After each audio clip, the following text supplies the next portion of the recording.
So October is gone and we can talk about it. Hi, my name is Abasiama Udom and I'm here with my creative wrap up for the month of October.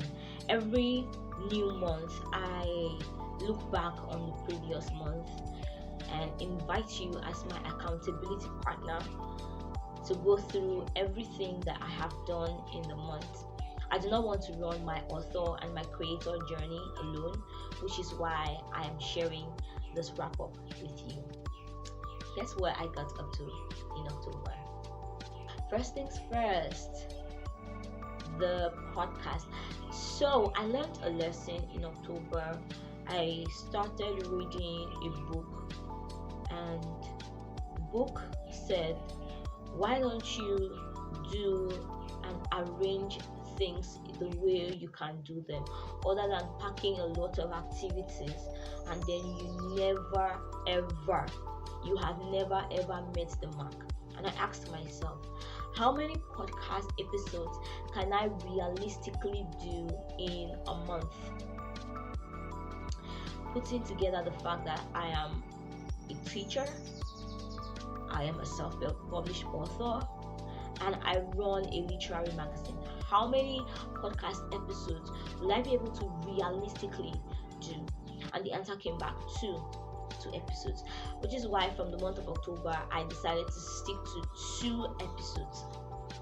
And as usual, my episodes are always about beginner creatives with faith.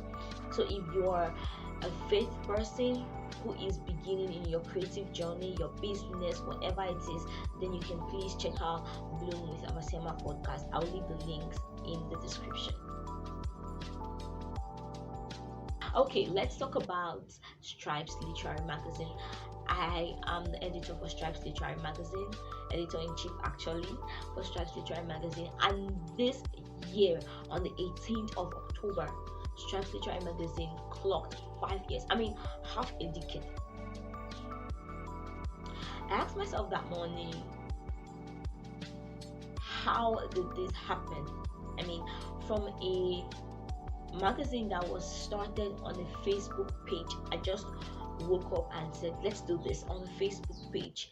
How did we come this far?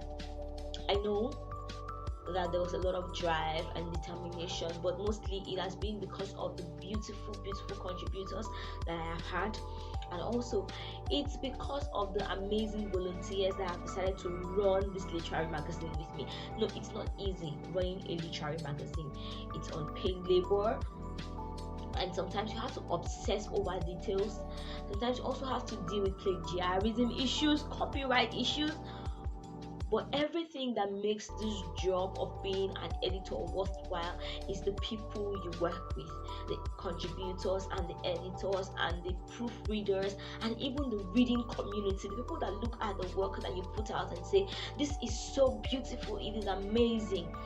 I was excited and pleased. I mean, my assistant editor and I were going through the messages we received on that day, and people were just saying, thank you for doing this thing for us, we love our magazine. We like, this tiny thing that was just a small dream has become a we thing. For that, we were absolutely grateful, and I am still grateful.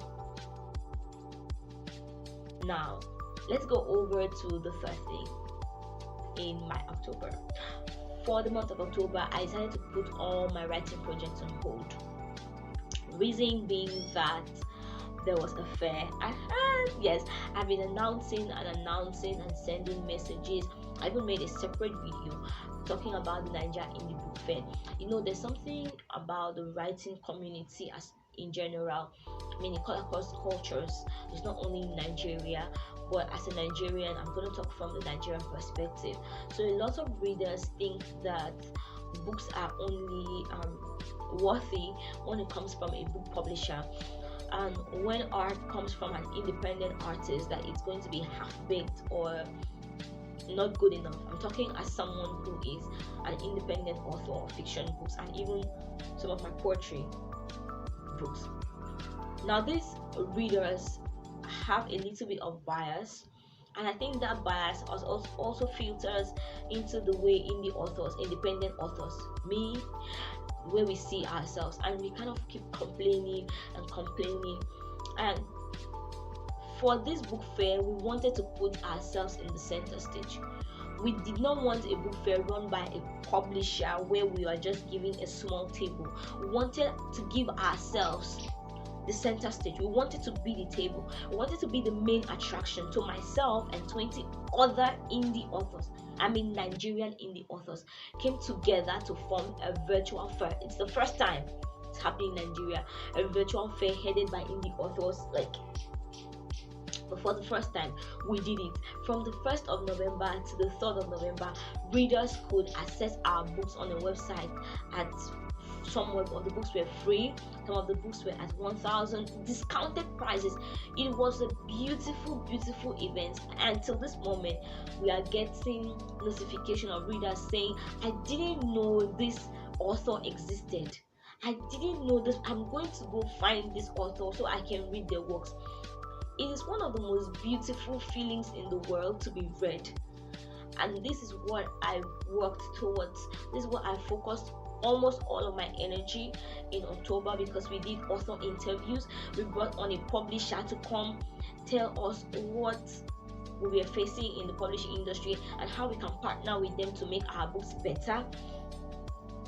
We also put ourselves out there on social media. Imagine me making more than 10 videos in a week. For the very first time, I made more than 10 videos in a week. I looked at myself and I went, so you can actually do this thing? Okay, so that was my October. Unfortunately, I couldn't even bring myself into full concentration to basically finish more than 4 books. I only read 3 books in the month of October, but it was all worthwhile because the fair came out and everything was so glorious. Listen, if you want to watch the September wrap up, it's going to be somewhere here. And then if you also want to still visit the fairground to see the list of participating authors, even if the fair is over, and to go check out their works on their own, I'll also leave a link to the description. Now I want you to tell me what you got up to in the month of October. Put it in the comments.